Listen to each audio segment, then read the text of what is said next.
Ahora les ruego por favor que abran sus Biblias en Hechos capítulo 28. Yo sé que la semana pasada ya hemos visto este último capítulo del libro de los Hechos, pero vamos a volver a leer y contemplar algunos aspectos que no hemos podido por la falta de tiempo. Después de haber llegado a Roma, el apóstol Pablo conversa con los judíos de ahí, primero con los hermanos, después con los judíos, y el texto desde el versículo 20 dice así: Así que por esta causa os he llamado para veros y hablaros, porque por la esperanza de Israel estoy sujeto con esta cadena. Entonces ellos le dijeron: Nosotros ni hemos recibido de Judea carta acerca de ti, ni ha venido alguno de los hermanos que haya denunciado o hablado algún mal de ti. Pero querríamos oír de ti lo que piensas, porque de esta secta nos es notorio que en todas partes se habla contra ella. Y habiéndole señalado un día, vinieron a él muchos a la posada, a los cuales les declaraba y les testificaba el reino de Dios desde la mañana hasta la tarde, persuadiéndoles acerca de Jesús, tanto por la ley de Moisés como por los profetas. Y algunos asentían a lo que se decía, pero otros no creían. Ahora, parece ser que este es un tema de poco interés para nosotros. Alguien podría pensar que realmente no tiene interés porque no somos judíos, no vivimos hace 2000 años casi, y no es algo que nos hayamos cuestionado firmemente. Pero quiero hacer un comentario para entrar en contexto actual. En nuestros días, muchos evangélicos han sido arrastrados a una visión de la realidad y de la práctica cristiana que ha quedado cautivada por el judaísmo. Es decir, que el judaísmo ha tomado parte de los conceptos cristianos y los ha transformado. Y esa es la fascinación a la que se refirió el apóstol Pablo en Gálatas inicialmente y luego en varias otras porciones, como en Colosenses, digamos, ¿no? Colosenses capítulo 2, alertando a los hermanos a estar prevenidos para no caer bajo ese influjo. ¿Por qué? Porque si nosotros somos tomados por una visión, lo que observemos, lo que contemplemos, lo que analicemos, va a estar dentro de esa visión. Y si esa visión está fundamentalmente equivocada, entonces todo lo que pensemos se va a ir acomodando ahí y vamos a tener, de hecho, una cosmovisión equivocada.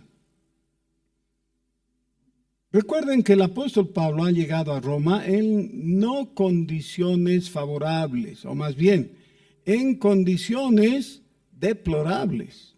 Casi ha muerto en el camino más de una vez. Y cuando ha llegado a Roma, parece ser que la relación con la iglesia no ha sido del todo cálida que uno hubiera esperado. Recuerden que para este tiempo ya han pasado años desde que los romanos, los cristianos de Roma, han recibido la epístola que nosotros conocemos como la epístola a los romanos, justamente.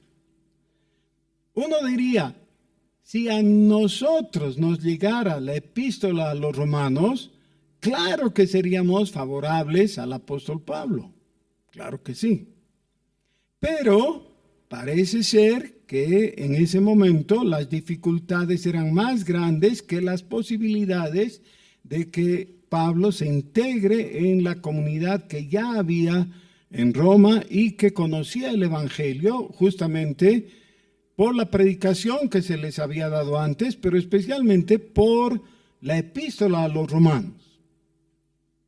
Así que Pablo quiere cumplir el propósito por el cual ha sido llevado a Roma y se esfuerza en comunicarse no ya con los cristianos, aunque no hay rechazo, sino con los judíos.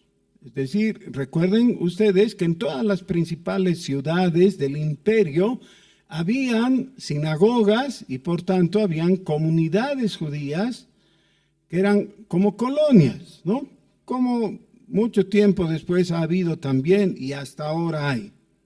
Los judíos suelen mantener su grupo social cerrado, es decir, son poco integrados en la sociedad, no, mantienen esa cerradumbre.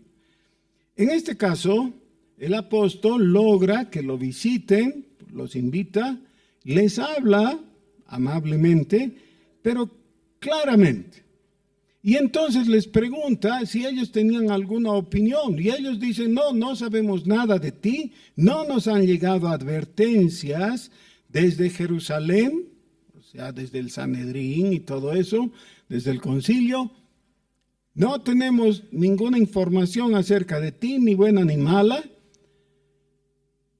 pero nos gustaría oír acerca de tu posición, puesto que la mala fama de los cristianos ya es conocida. Es decir, ellos consideraban al cristianismo como una secta cuya fama era reprobable. Dice, en todas partes se habla en contra de ella. Entonces señalan por fin un día en el que van a hablar las cosas. Ahora quiero decirles esto, que estoy consciente que ya lo he mencionado, pero es posible que algunos no lo hayan oído o no lo hayan tomado en cuenta suficientemente. En nuestros días hay cristianos que, influidos por voces que vienen del exterior, se han puesto a practicar las fiestas judías. No solamente las fiestas, sino la utilización de instrumentos, de recursos, de elementos constituyentes de la religión judía. Tengo un amigo que es un pastor, es mi amigo, pero me cuesta decirle hermano, pero es mi amigo. Y él, por ejemplo, se ha dado a la labor de ir a ciertos lugares de la ciudad y tocar muy orgullosamente su shofar, ¿no? Y la primera vez que yo le oí, ni sabía que era el shofar. Y es posible que algunos de ustedes no lo sepan tampoco. Es un pututu, ¿no? ¿Ya? Es un cuerno de animal que se usa como trompeta, ¿no? Algo así, ¿ya? Y entonces él, claro, se las da de un sacerdote, no sé. Él dice que es profeta, ¿no? Que toca el shofar y llama a cierta festividad judía. Llama a la gente, ¿no? A participar de fiestas judías. Hay otros que han empezado a usar el sombrerito típico de los judíos, otros han comenzado a poner filacterias en sus ropas y todas esas cosas típicas judías, porque creen que si tiene sabor a judío, eso es mejor. Aún he conocido congregaciones donde solamente se canta música que ellos suponen que es hebrea. Y creen que entonces son más espirituales, más bíblicos, no sé, o algo así. Todo esto encierra un problema de forma que no es tan grave. Pero indefectiblemente lo que viene en forma, la forma es lo que se ve, ¿no? Tiene un contenido interior que eso sí es grave. Porque lo que está en juego entonces es la vigencia del Evangelio tal como lo entendió el propio Señor Jesús y por supuesto los apóstoles. Si vamos a seguir celebrando la fiesta de los tabernáculos o la Pascua o de los panes sin levadura o de la cosecha o cualquiera de esas fiestas, tendríamos que saber por qué. Y tendríamos que considerar que corresponden al viejo pacto. Ahora, todavía no estamos entrando en el corazón del asunto. Veamos con atención cuál es la explicación y respuesta que da el apóstol Pablo ante la pregunta de sus congéneres o sus coterráneos, de los judíos que van y le preguntan, ¿no? Veamos qué es lo que dice. Y habiéndole señalado un día, vinieron a él muchos a la posada, a los cuales les declaraba y les testificaba el reino de Dios. El reino de Dios. Eso para la mayor parte de la gente no tiene significado. ¿Qué será? Suena bien, suena bonito, sí, pero ¿qué es? ¿Qué será? Pero recuerden, en el primer resumen de la predicación del Señor Jesús, en Marcos capítulo 1, versículo 15, dice que Él les predicaba diciendo, el tiempo se ha cumplido, el reino de los cielos, dice en uno de los evangelios, en Mateo, y el reino de Dios, dice en Marcos, pero es lo mismo, se ha manifestado o está presente o, dice en la otra versión, se ha acercado. ¿Ya? El reino de los cielos. Es decir, ahora estamos bajo tal régimen. Nosotros no utilizamos mucho eso, pero solo como ejemplo quiero recordar que algunas veces hemos estado en situaciones en las que hemos necesitado recordar que estábamos bajo cierto régimen. Hace varios años yo fui a recoger a mis hijas de la casa de mis suegros. Fui en moto. Entré unos 5 minutos, me tardó sacar a mis hijas de la casa de mis suegros, salir y mi moto no estaba más. Y no estuvo, ya se perdió de esa moto. Bueno, resulta que alguna vez contando el asunto me preguntaron, ¿y no fuiste a buscarla? Y tengo que explicar, no pude ir a buscarla, porque ya estábamos en horario de toque de queda. Era 1980, hubo el golpe de García Meza y los primeros días el toque de queda era a las 6 de la tarde. Desde las 6 de la tarde uno no podía transitar, tenía que estar en su casa. Y claro, la hora en que fui a recoger a mis hijas era más o menos 6 menos cuarto, algo así. Cuando me di cuenta que no estaba la moto, era como 6 menos 10. Lo único que quedaba era llegar a la casa, que era cerca, ¿no? Pero no había forma de ir a buscar mi moto. Y se perdió. ¿Por qué?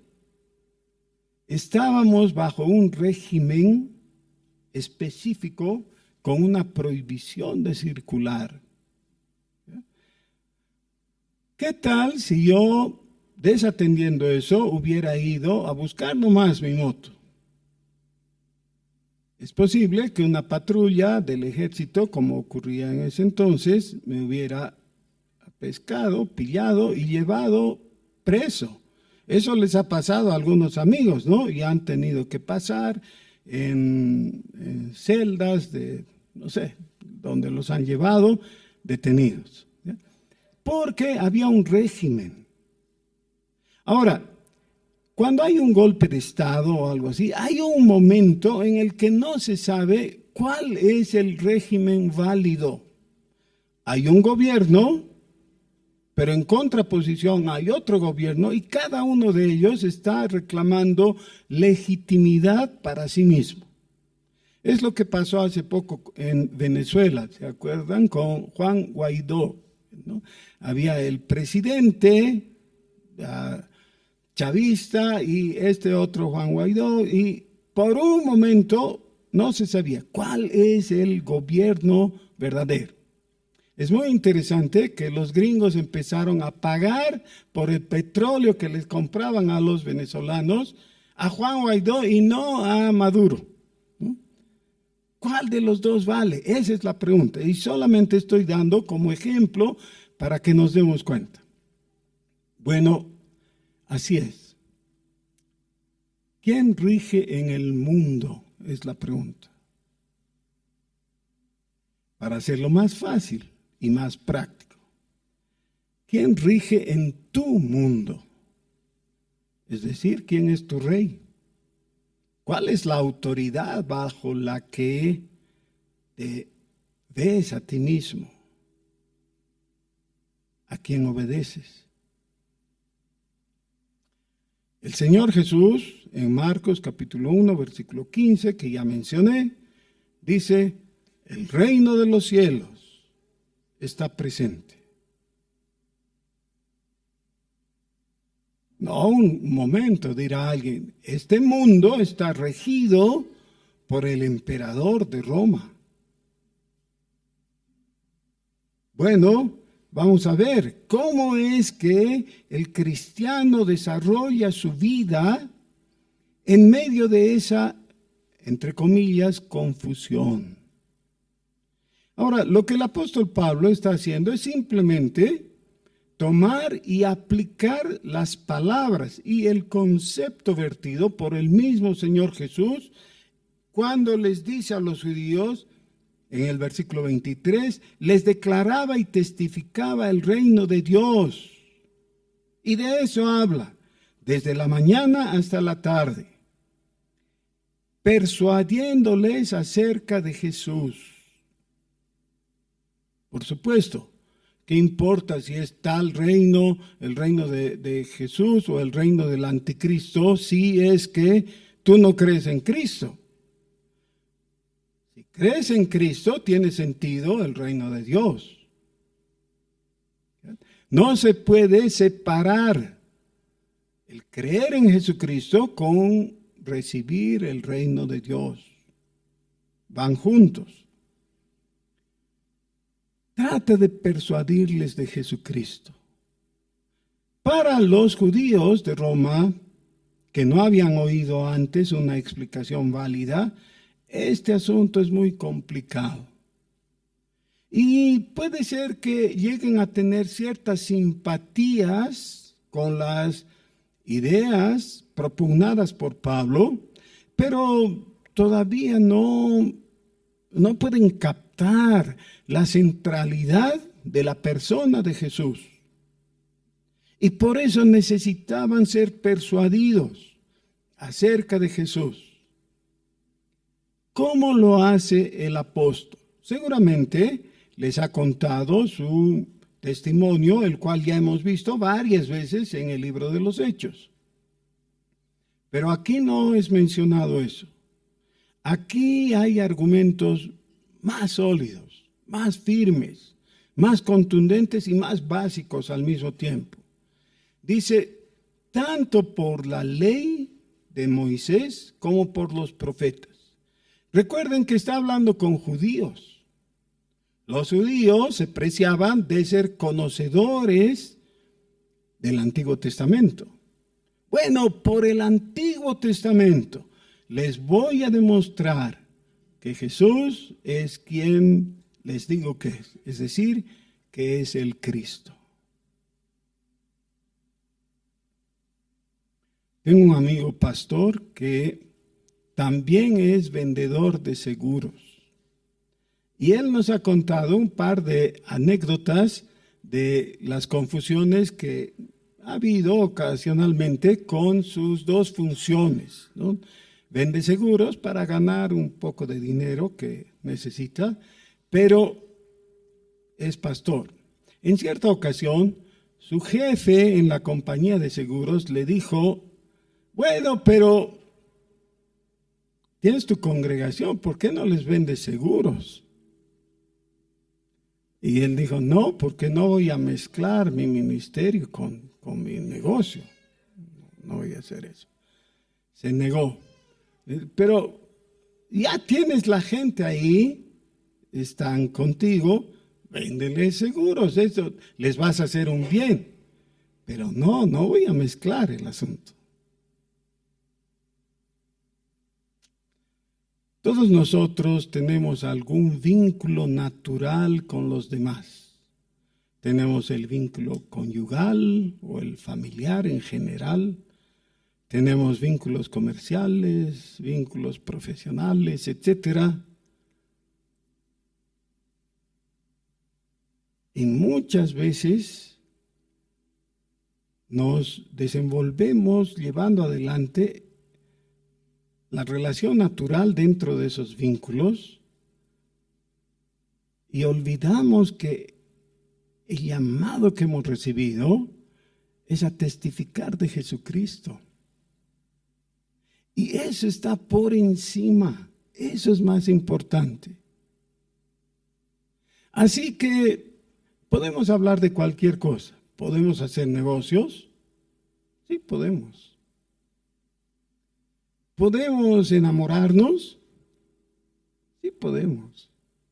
¿Podemos, ayudarnos en diferentes situaciones que tenemos? Sí, pero tendríamos que tener la carga clara y firme en nuestro corazón de lo que quiero es hablarte de Jesucristo. Quiero comunicarte la verdad del Evangelio. Alguna vez hacemos la dinámica de hablarle a la persona de al lado, ¿no es cierto? Y decirle: quiero hablarte de, no sé, pero quisiera que ahora le digas: quiero hablarte de Jesucristo. ¿Te animas? Quiero hablarte de Jesucristo. Sí, pero ¿y vamos a hacer negocios? Sí, pero ahora quiero hablarte de Jesucristo. Eso es.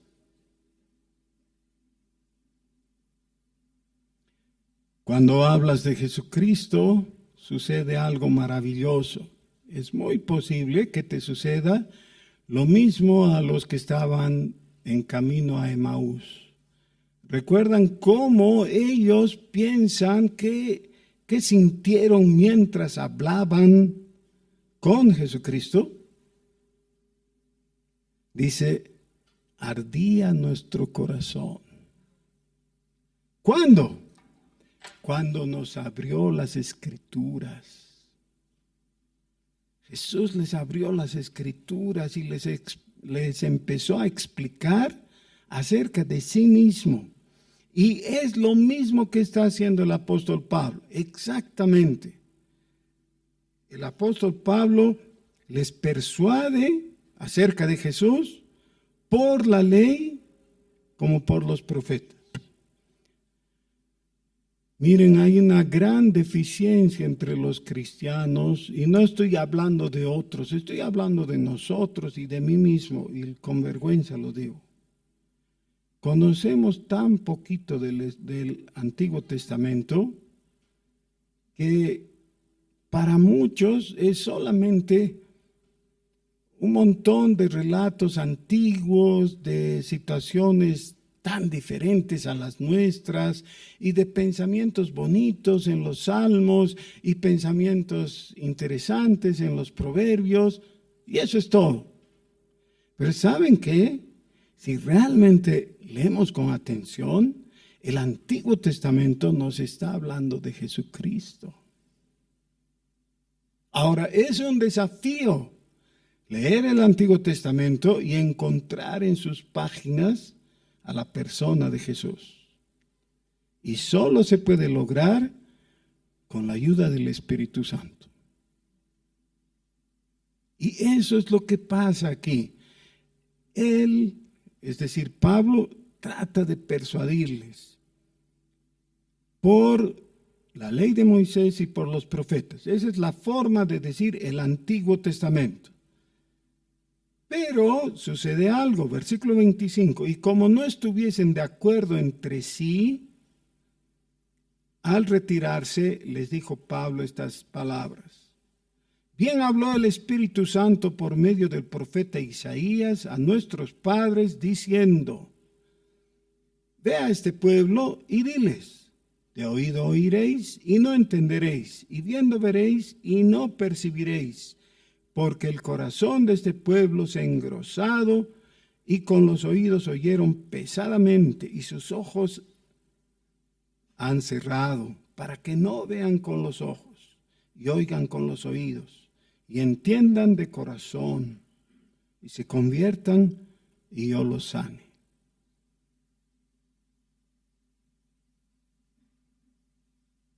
Cuando uno lee con un poquito de atención este texto, enseguida sacude la cabeza y dice, seguro que leí mal. No puede estar diciendo lo que dice. Seguro que mi lectura es incorrecta. A ver, ¿qué dice? Y volvemos a leer y dice nomás lo que dice. Esta es una cita del capítulo 6 de Isaías, tal como lo señala al pie de página, ¿no? En nuestras Biblias. Necesitamos ver el contexto. Isaías 6 nos cuenta de esa gran ocasión tan sobresaliente. Isaías cuenta su experiencia. Dice, tuve una visión. Vi en los cielos al Señor. La palabra que usa en el idioma original es Adonai, el Señor de señores. Vi al Señor de señores en su templo. Estaba en el trono. Su ropa era de tal dimensión que sus faldas, es decir, las faldas de su manto, llenaban todo el piso del salón. Al punto que nadie más podía entrar, porque ¿cómo puede ser que alguien vaya y pise las faldas del Señor glorioso? Aún los ángeles que estaban ahí, los querubines, tuvieron que estar revoloteando porque no podían pararse. No podían estar de pie sobre el manto del Señor. Mientras volaban, los querubines tenían que tapar su rostro con sus manos, porque no se sentían dignos de mirar la santidad de Dios. Hay varios otros detalles que se nos dan ahí en Isaías 6 de cuán glorioso y santo es Dios. Los querubines van cantando una canción, repitiendo una y otra vez, santo, santo, santo. ¿Saben ustedes qué dice en las letras hebreas ahí en la cruz? Va de nuestra derecha hacia la izquierda, por si acaso, ya se lee al revés en hebreo. Kadosh, Kadosh, Kadosh, santo, santo, santo. Esta cruz tiene su propia historia, no les voy a contar ahora, pero es muy interesante.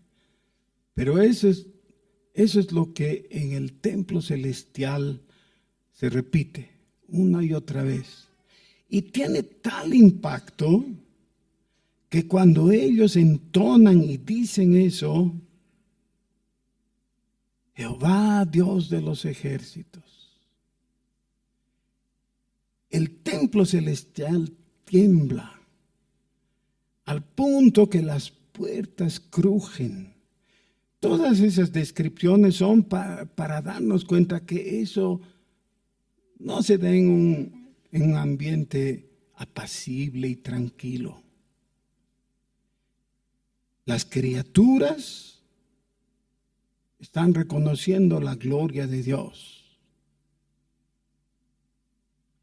Y entonces Isaías declara algo, dice, ahora estoy frito.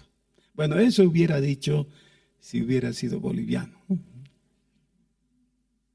Dice, estoy muerto. Esa es la traducción Reina Valera. En el original dice, estoy desmenuzado, porque yo soy un hombre de labios inmundos. Y soy parte de un pueblo que tiene labios inmundos. ¿Y cómo puedo haber contemplado al Dios en su gloria? Y está aterrado. Lo que me tiene que ocurrir ahora es que Dios me mate. Y entonces uno de los querubines va volando hasta él. Primeramente toma una tenaza y del brasero que hay toma una brasa y quema los labios de Isaías.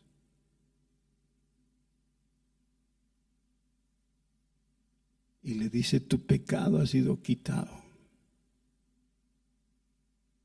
Y entonces uno quisiera saber un poco más de las sensaciones de Isaías, ¿no? Pero el texto interrumpe eso y dice que entonces oye una voz que dice, ¿quién va a hablar por nosotros? ¿Quién va a ir en nuestro nombre? ¿Quién va a ser mi mensajero? E Isaías dice, heme aquí. Pero no hablamos heme aquí, ¿no es cierto? Nosotros no hablamos en Reina Valera. ¿Cómo? ¿Qué diríamos nosotros? Aquí estoy presente, a las órdenes. ¿Qué hay que hacer? ¿Qué hay que hacer? Y Dios le dice que vaya y predique al pueblo de Israel.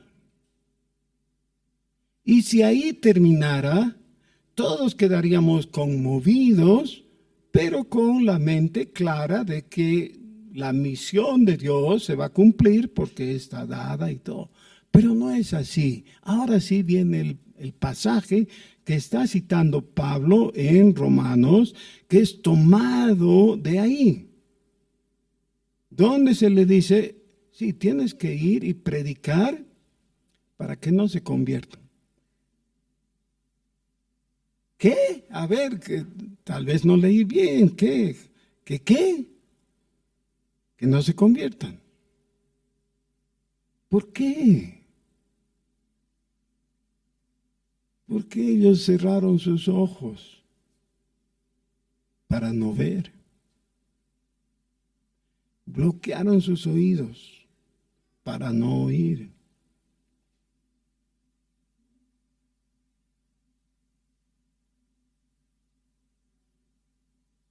Miren, hermanos, yo me temo que hay ocasiones en que parecería que todos nosotros venimos, nos congregamos, pero estamos con esta actitud.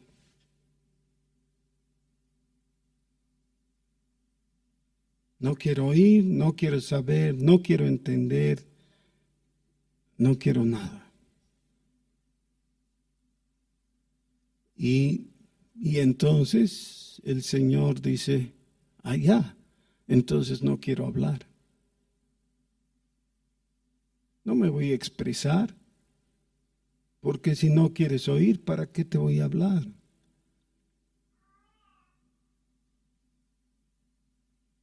¿Saben qué?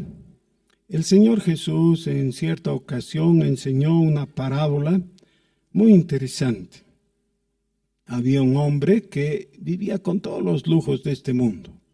Todos los días comía banquetes que organizaba en su propia casa, se vestía con lo último de la moda, de púrpura, dice, y gozaba de los placeres de este mundo.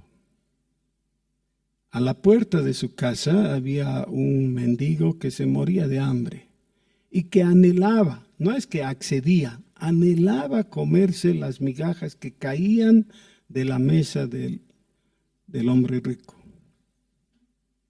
Murió y fue llevado por los ángeles, dice, a la gloria. El rico también murió y estaba en tormento. El Señor Jesús cuenta eso, ¿no?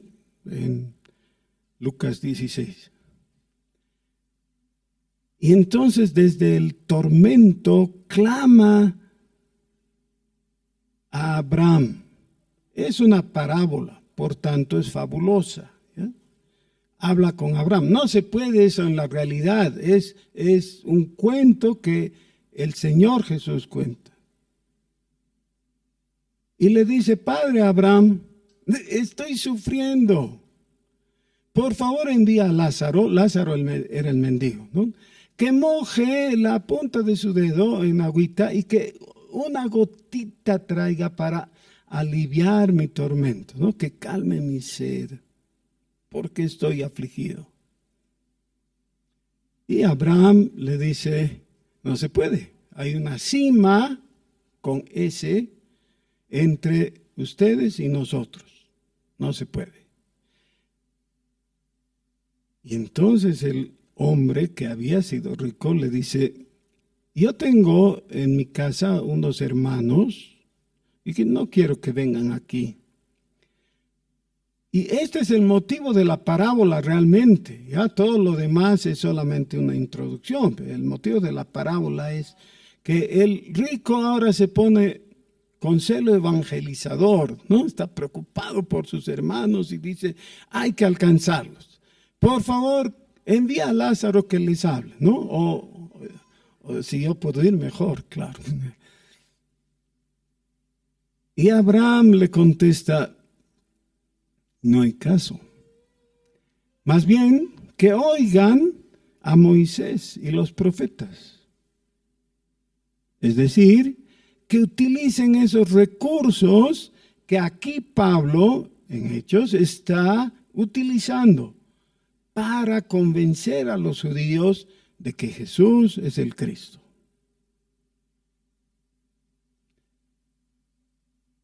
Y por supuesto, la solicitud del hombre rico es rechazada.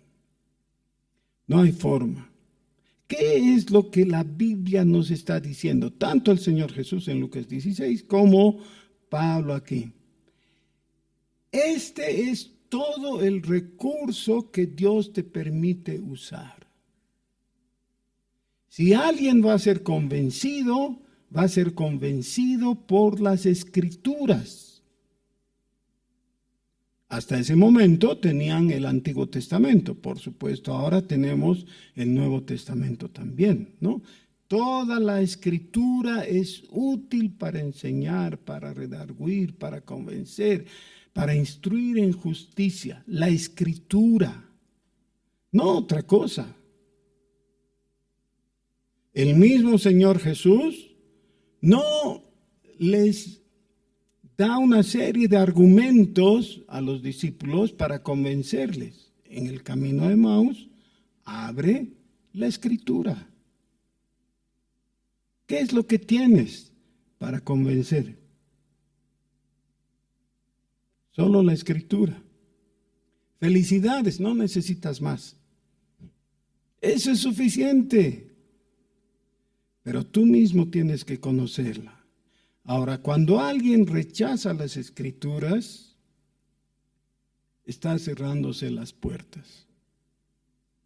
¿Han visto esas personas que sujetan la puerta metiendo los dedos? Entonces jalan y se aplastan los dedos, ¿no? Ellos mismos. Cuando alguien rechaza las Escrituras, se queda fuera. Eso es. Después de eso no hay más. Si no quieren creer, Dios no va a hacer otra cosa para convencerles. Él nos ha dado las Escrituras y eso es necesario que recibamos. Dice, para que no vean con los ojos y oigan con los oídos y entiendan de corazón y se conviertan y yo los sane. No hay sanidad, no hay salvación. La palabra sane también se puede traducir salve, porque el verbo es soteria en griego, que sirve para sanidad y para salvación también. Tanto cuando se usa como sustantivo como el verbo. Sabed pues que a los gentiles es enviada esta salvación de Dios y ellos oirán. Nosotros debiéramos decir, gloria a Dios. Porque, según lo explica Romanos capítulo 11, por la defección de ellos, de los judíos, nosotros hemos sido injertados, hemos sido llamados y traídos. Cuando hubo dicho esto, los judíos se fueron, teniendo gran discusión entre sí.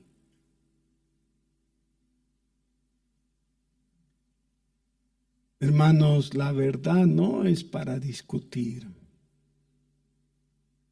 La verdad es para que la contemplemos, la entendamos y la reconozcamos.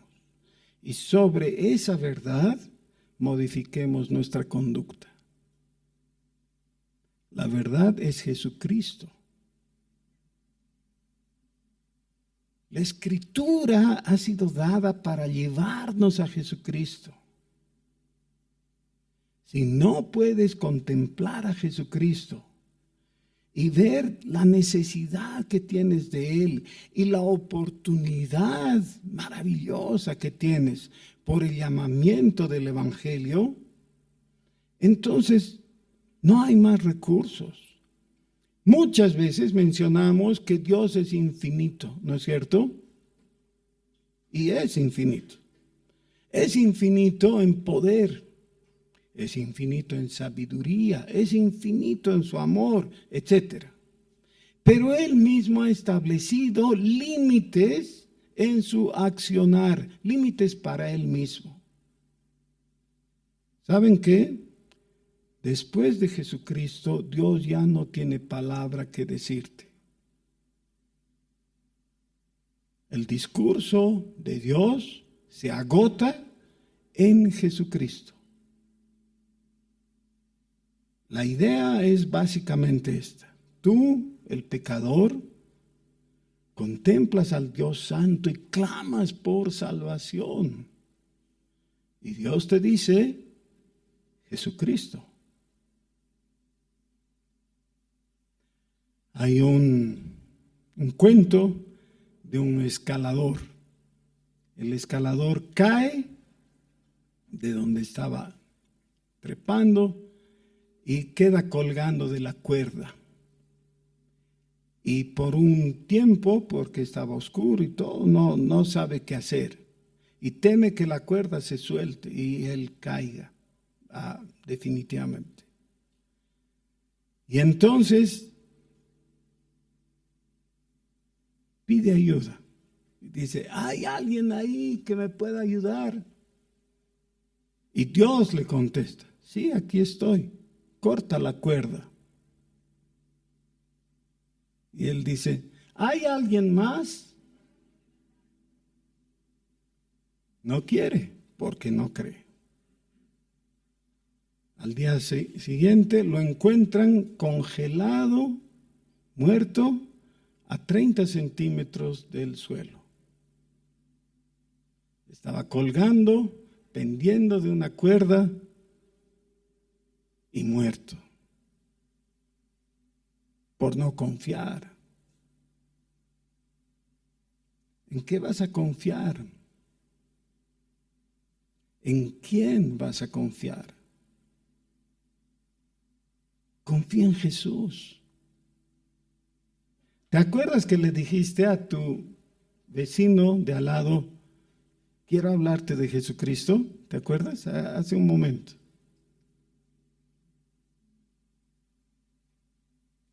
Necesitas tocarle otra vez el hombro, respetuosamente, y decirle una aclaración. Solo de Jesús.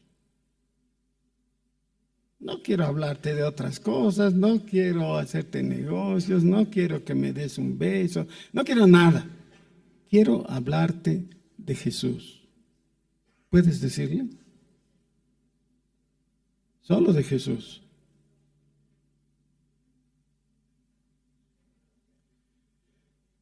Ese es el énfasis del libro de los Hechos. Hechos nos lleva a contemplar esa transición del antiguo al nuevo pacto en términos prácticos y teológicos. Necesitas a Jesucristo, solo a Jesucristo. El Espíritu Santo está tratando de dirigir tu cabeza para que mires a Jesucristo. No desobedezcas. Por favor, pónganse de pie.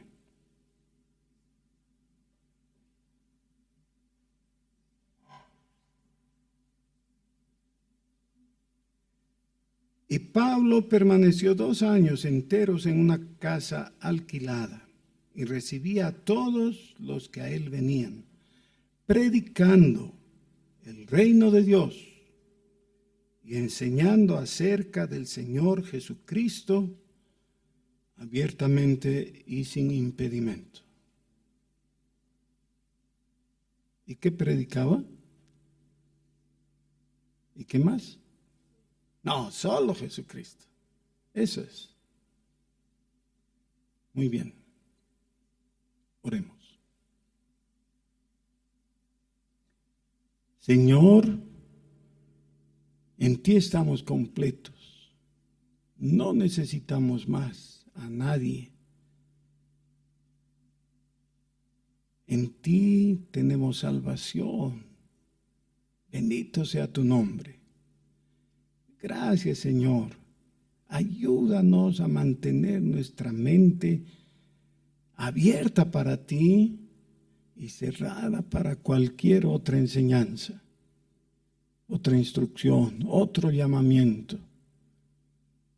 Señor, tú eres la verdad. Señor Jesús, tú eres el camino verdadero y vivo. No necesitamos otra cosa. Señor, gracias por traernos a tu reino y en tu reino afirmarnos en la fe de Jesús, fe de salvación y vida. Gloria sea tu nombre. Bendito seas. Oh Padre Celestial, gracias por habernos hablado en amor en Jesucristo. En su santo nombre te adoramos. Amén.